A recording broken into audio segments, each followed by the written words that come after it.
أعوذ بالله من الشيطان الرجيم بسم الله الرحمن الرحيم. ګرانو کتونکو السلام علیکم ورحمة الله وبرکاته.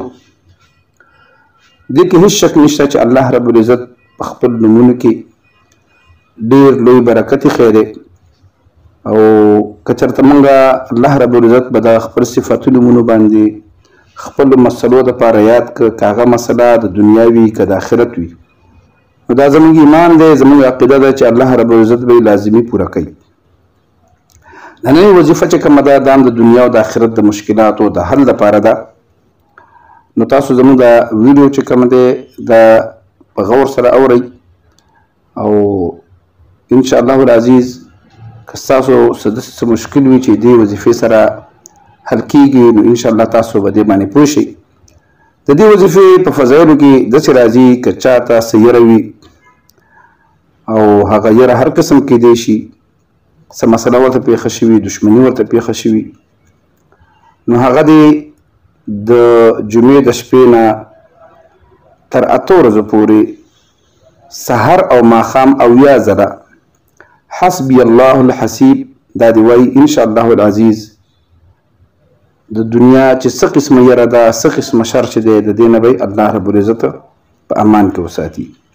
دغه رنګې په څه غم او په مصیبت کې دنیایي مشکلات، اخروي مشکلات او آفتونه، خطرې، مصیبتونه د هغې دپاره ډېر بهترینه وظیفه ده.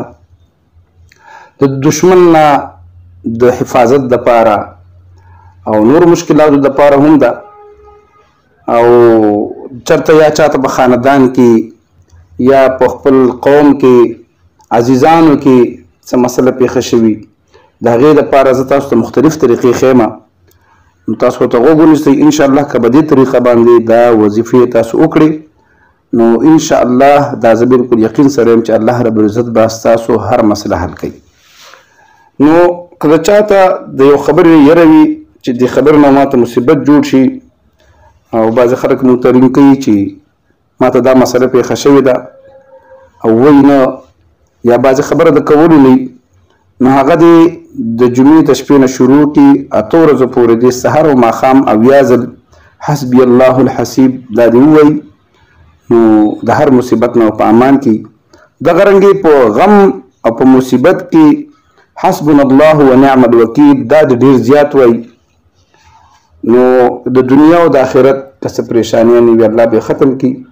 دغه رنګې د حسبنا الله ونعم الوکیل که چېرته څوک 450 ځل د ورځې ووایي نو څومره آفتونه چې دي، خطرې چې دي، مصیبتونه چې دي، الله رب العزت به د هغې نه نجات ورکړي. چاته که د دشمن یره وي نو هغه دې هم یا حسیبو یا حسبنا الله ونعم الوکیل دا دې روزانه 80 ځل وایي، دشمنان به درته هېڅ نقصان نشي رسولی. دغه رنګې څه مشکلات ختمولو دپاره مالی مشکلات کیدی شي، د رشتې مشکلات کیدی شي، د سفر مشکلات کیدی شي، نو یو هفتې پورې سحر او ماښام 145 ځل 145 ځل که چا یا حسیب ووي انشاءالله العزیز دا مشکل به آسان شي. په خاندان کې څه معامله چاته پیښه شوي هغې دپاره هم یا حسیب او حسبنا الله ونعم الوکیل.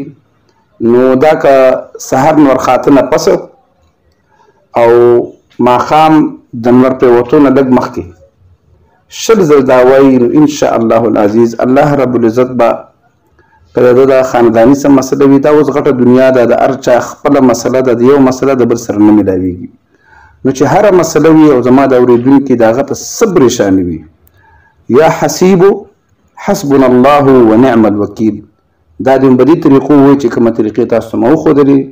انشاءالله العزیز د الله نه پوره امید دی چې الله رب العزت به ستاسو دغه مشکل آسان کوي. د یو نوي ویډیو سره به انشاءالله بیا ستاسو په خدمت کې حاضرېږم. تر هغې پورې اجازت راکوئ. د لوی الله په امان.